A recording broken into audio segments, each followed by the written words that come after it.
सवाल है ए बराबर 1 2 3 और बी बराबर दिया है 2 4 5 3। पूछ रहा है ए इंटरसेक्शन बी बराबर, ए इंटरसेक्शन बी निकालना है। दोनों में कॉमन है, तो दोनों में कॉमन है 2 3, यही इसका आंसर है। उसके बाद कहता है तीसरा सवाल कि यदि ए बराबर 1 2 और बी इक्वल टू 3 2 5, तो ए से बी में संबंधों की संख्या, तो संबंधों की जो संख्या होती है 2 टू दी पावर, इसमें 2 अवयव है और इसमें 3 अवयव है, 2 to the power 6, A option. चौथा सवाल, यदि ए समुच्चय हो बी का तो ए यूनियन बी पूछा जाएगा। चूंकि ए बी में उपस्थित है इसीलिए A union B equal to B हो जाएगा, तो इसका आंसर बी ऑप्शन होगा।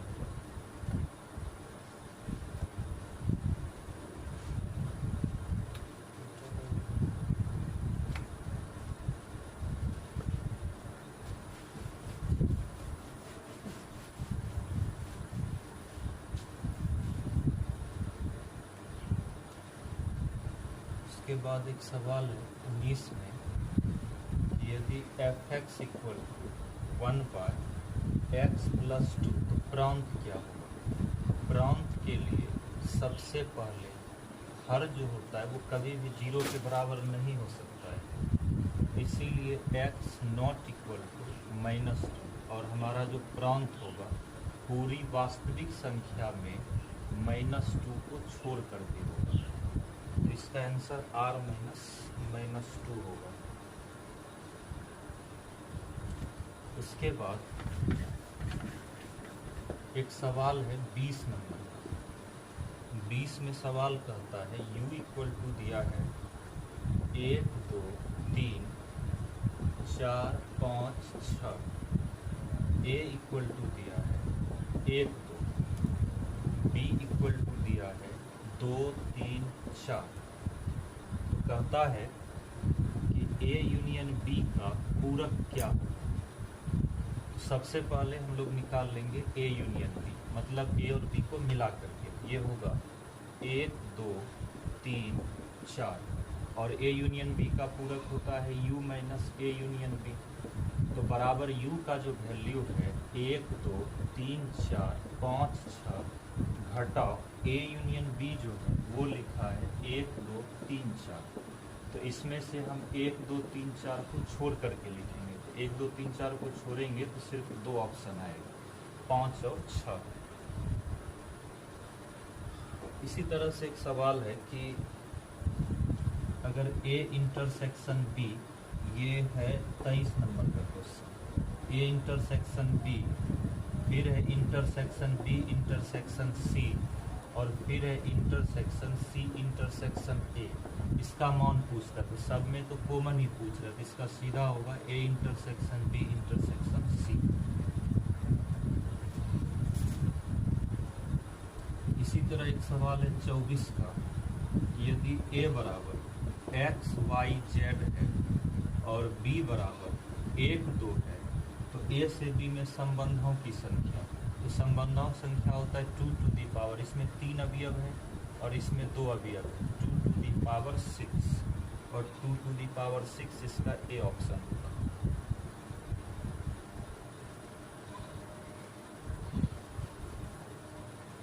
इसमें 31 का सवाल है 2.4 और इसको बोलते हैं हम लोग 2.4 है, इसमें हम लोग इससे छोटा लेते हैं, इससे छोटा इसका आंसर 2 हो जाएगा। इसी तरह एक सवाल है 32 का, कहता है कि एफ एक्स इक्वल टू दिया हुआ है x² + 2x + 1y, x² - 8x और प्लस में दिया है 12। तो इसमें सबसे पहले प्रांत के लिए प्रांत के लिए सबसे पहले नीचे का term x² minus 8x plus 12 equal to 0 है। उसके बाद जो है ये जो निचल का टर्म है, अगर हम इसको, चूंकि ऑब्जेक्टिव है तो इसको हम लिख सकते हैं 6 दूनी 12 और जोड़ करके 8 होना चाहिए, तो -6 और -2। एक्चुअली इसका जो प्रांत होगा पूरी वास्तविक संख्या होगा और घटाव करके इसके साइन को चेंज कर लेंगे, तो ये होगा 2 और ये होगा 6। यही होगा इसका आंसर। उसके बाद 33 में कहता है कि f(x) विषम फलन होगा।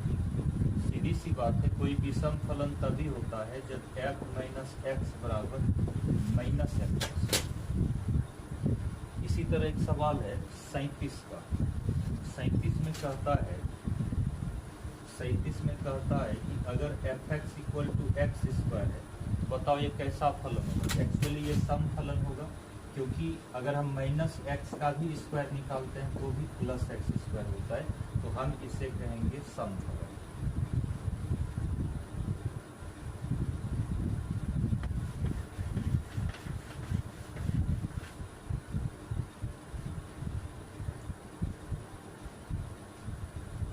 इसमें 60 में क्वेश्चन है कि अगर a बराबर 1 2 3 4 और b बराबर है 5 6 7, तो a इंटरसेक्शन b निकालना है।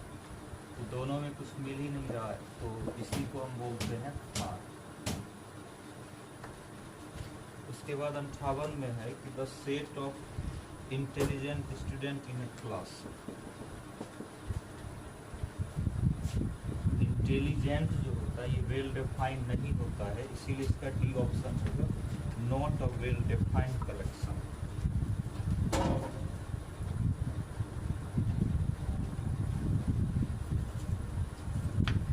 उसके बाद जैसे एक सवाल है 44 का।